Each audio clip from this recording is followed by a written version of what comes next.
네, 이제 코로나19가 2.5단계로 격상이 되어서 우리가 3주간은 비대면 예배를 드려야 돼서 제가 매 주일 예배 영상을 이제 올려드릴게요. 함께 영상으로 예배했으면 좋겠고요. 이제 어제 오늘 보니까 또 이제 900명이 또 넘어가고 있는 상황이죠.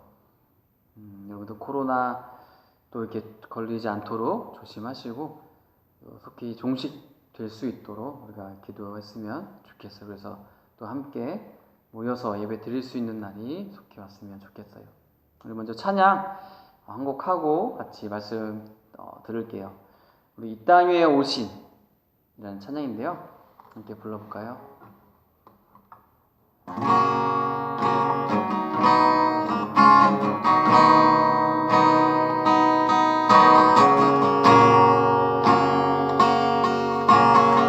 땅 위에 오신 하나님의 본체 십자가에 달리사 우리 죄 사셨네. 하나님이 그를 지극히 높여 모든 이름 위에 뛰어난 이름을 주사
사신 왕의 영광 이 땅을 비추네.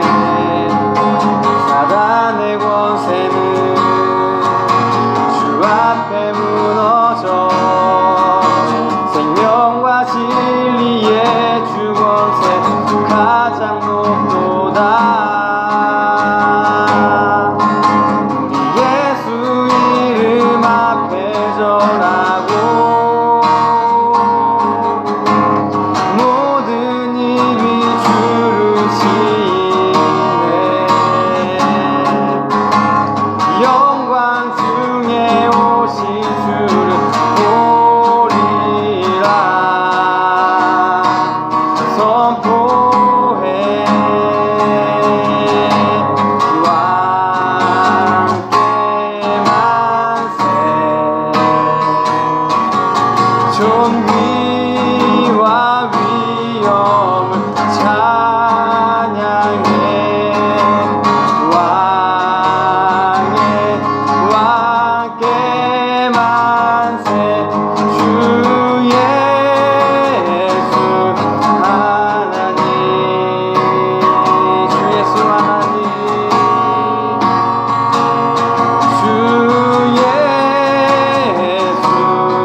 지난주까지 해서 이제 니고데모와 예수님과의 대화를 같이 살펴봤는데요. 예수님께서는 이 니고데모와의 대화를 마치신 후에 이 예루살렘을 잠시 떠나서 이제 제자들과 함께 유대 땅으로 어떻게 보면 약간 소외된 지역이라고 우리가 볼 수가 있어요. 여기 지역에 가서 이제 사역을 계속 이제 이어가세요. 그 내용을 우리가 함께 말씀을 통해 살펴보도록 할게요. 요한복음 3장 22절부터 30절까지의 말씀 제가 한번 읽어볼게요.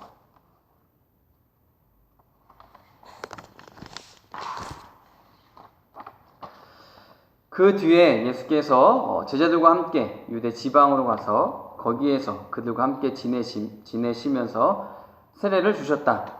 살렘 근처에 있는 에논에는 물이 많아서 요한도 거기에서 세례를 주었다.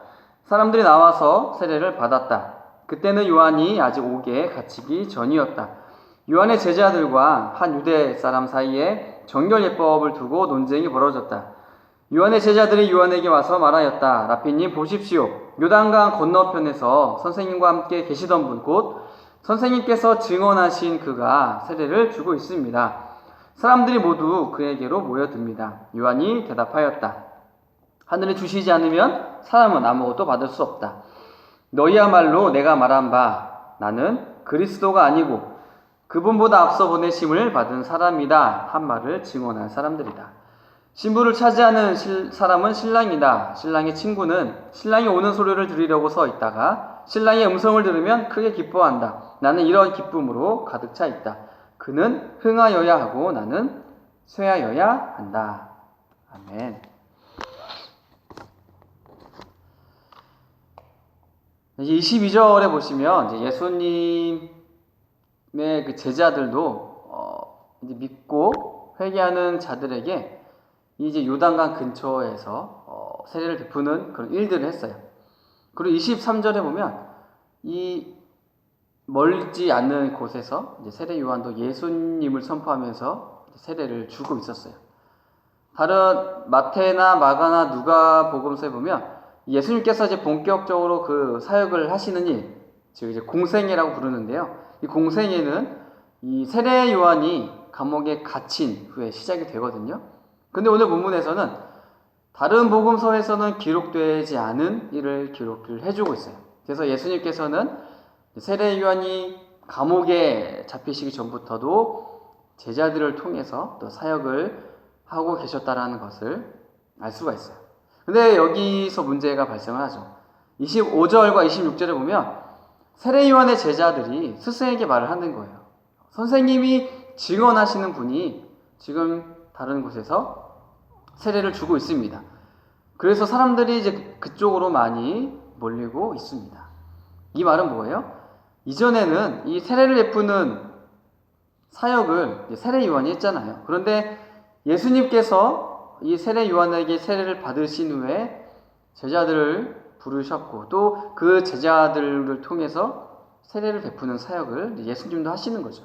그러니까 이제 사람들이 예수님한테로 점점 더 몰리게 되었다는 거예요. 어떻게 보면 이 예수님께서 이 세례 요한에게 세례를 받으러 오는 사람들을 빼앗아갔다라는 말로 들리기도 해요. 세례 요한보다 예수님의 인기가 더 높아졌다라는 말로 들리기도 하는 거죠. 그래서 요한이 이 말을 듣고 뭐라고 해요? 27절에 보면 하늘이 주시지 않으면 사람은 아무것도 받을 수 없다. 자, 이 말이 무슨 뜻이에요? 자, 사람들이 예수님한테는 이 몰려드는 일은 당연하다라는 거예요. 왜냐하면 28절 말씀처럼 세례 요한은 그리스도, 즉 하나님께서 약속한 이 메시아가 아니라 예수님이 메시아이기 때문이라는 거예요. 세례 요한은 예수님에 대해서 증언을 하는 사람이고 예수님께서 오시는 그 길을 준비하는 사람이에요. 그런데 이제 세례 요한이 증언을 하고 길을 준비하신 분, 즉 메시아이신 예수님이 드디어 이 땅에 오신 거죠. 자, 그렇기 때문에 사람들이 예수님에게 몰리는 것은 당연한 일일 뿐만 아니라 마땅한 일이다라고 이 세례 요한이 고백을 하고 있는 거예요. 그러면서 29절에 보면 예수님과 그를 믿고 따르는 사람들을 어디에 비유하냐면 신랑과 신부로 비유하고 있어요. 신부를 차지하는 사람은 신랑이다. 이 말씀은 이 세상의 사람들을 우리는 마땅히 신랑이신 예수님께로 인도해야 된다는 말이에요.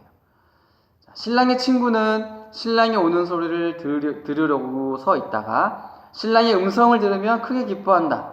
나는 이런 기쁨으로 가득 차 있다. 이게 세례 요한의 고백이에요. 세례 요한은 신랑의 친구, 즉 예수님의 친구이기 때문에 예수님께서 이 땅에 오신 것으로 인해서 자기의 그 기쁨을 주체할 수 없다고 고백을 하는 거죠. 사람들이 예수님에게 몰리는 것 당연한 일이다. 왜냐? 예수님은 이 땅에 오신 메시아이기 때문이다. 나는 그분을 만나는 것, 나는 그분을 높여드리고 나는 그분을 위해서 내가 이러한 사역을 할 수 있다는 것이 너무나 감사하다. 너무나 기쁘다. 이것이 세례 요한의 고백이에요.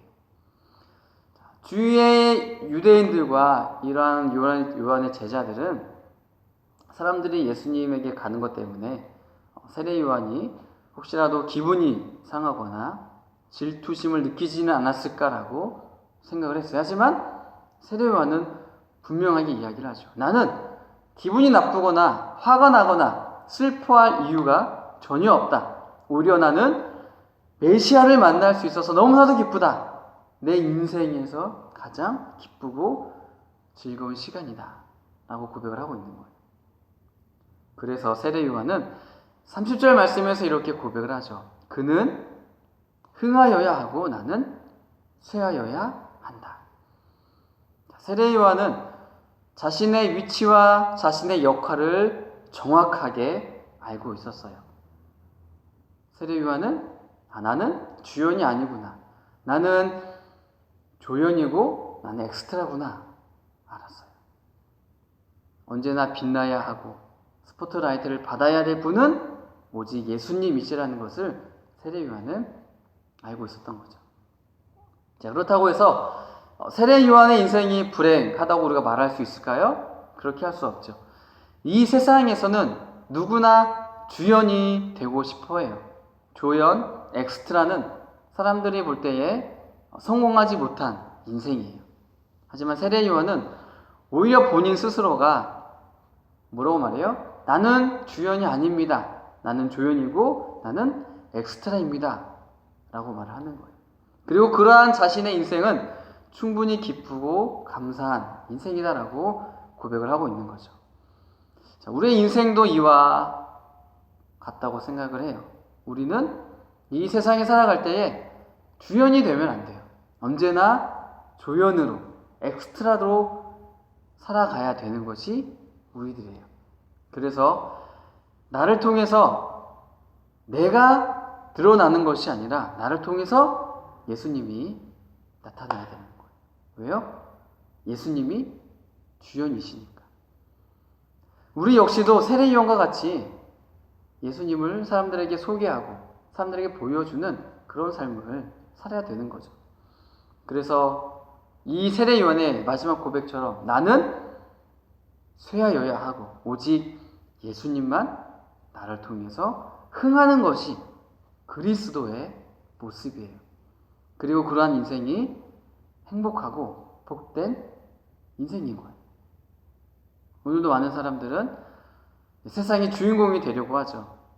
내 인생은 내 것인데 내가 이 세상에 살아갈 때 폼나게 살아야 되지 않냐. 그래도 뭔가 이루어 놓고 가야 되지 않겠냐. 그래서 내 인생엔 내가 주연이 되려고 하고 내가 주인공이 되고 싶은 것이 사람들의 마음속에 자리 잡고 있어요.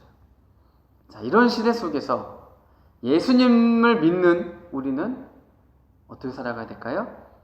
내 인생의 진정한 주인은 예수님이시고 또한 예수님이 나의 삶에 또 이 세상의 주인공이라는 것을 우리가 기억했으면 좋겠어요. 이제 아직 크리스마스가 다가오고 있잖아요. 이 크리스마스의 주인공 역시도 예수님이시죠.